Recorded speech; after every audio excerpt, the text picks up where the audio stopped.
right, this is Pillow Talk. Kendra. Katrina. All right, we just here to discuss. We got an 8-minute window, so we're gonna do this. We're gonna do this quick. We're just discussing the jogger who was killed back in February for just running in a black neighborhood. Or white neighborhood. White neighborhood. His name is Amaud. Arbery, I want to say. Yeah. But moral of the story is get your guns. Strap up, get your guns. Protect yourself. Act like... and I don't care if they be like, oh, the media is sensationalizing it.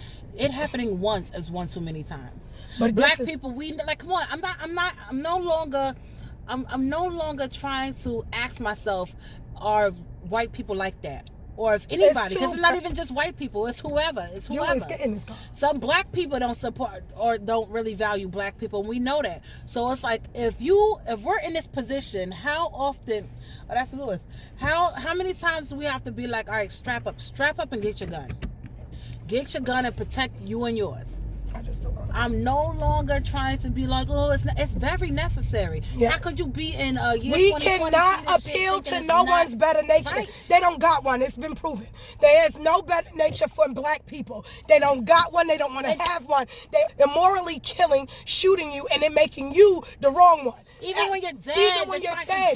Even when you have no criminal background. Even if you got a criminal background, but you're doing your life over. Murdering. They're trying to justify murdering your men, women, and children. The game is over.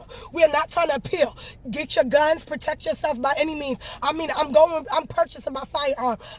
It's done. I'm not doing this no more, because if it's a shootout, things change. If like you were saying before, that shift in power. When there is a shift, when the power is uneven, that's when you get these instances where a man running down the street gets gunned down by a son and a father who just see him minding his business with the third guy filming, because they planned on killing this man. And they were premeditated. Now, if he was strapped, he turned around.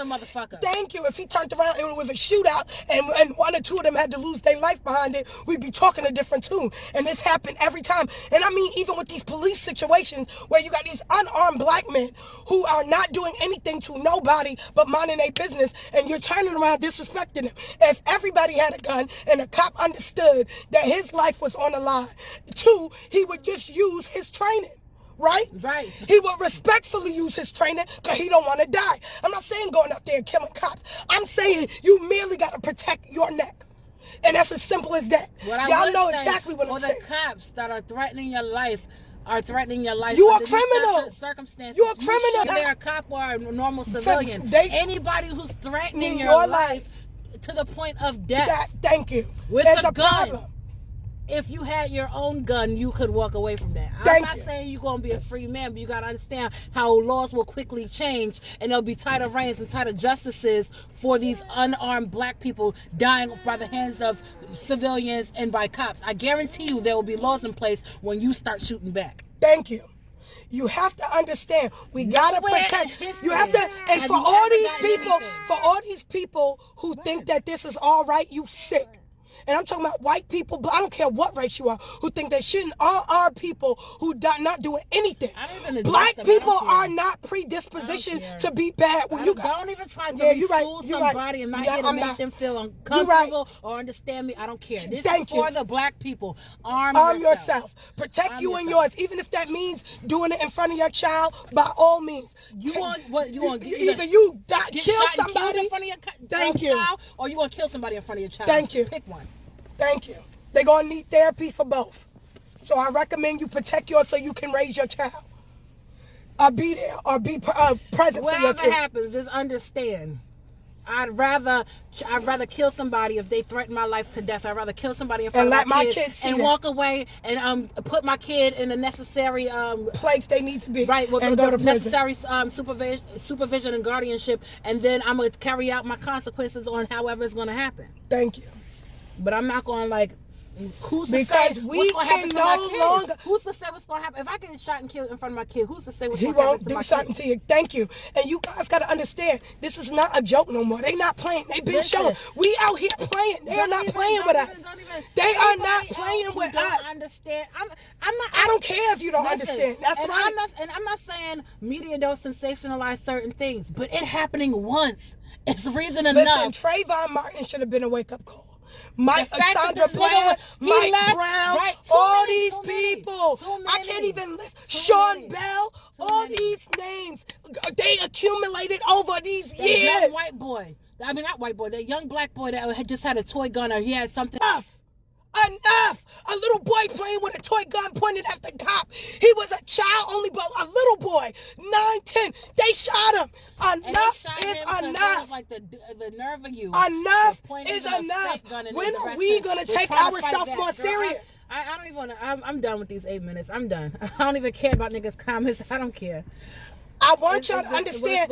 I want y'all to understand one thing. If you don't protect yours, nobody else is.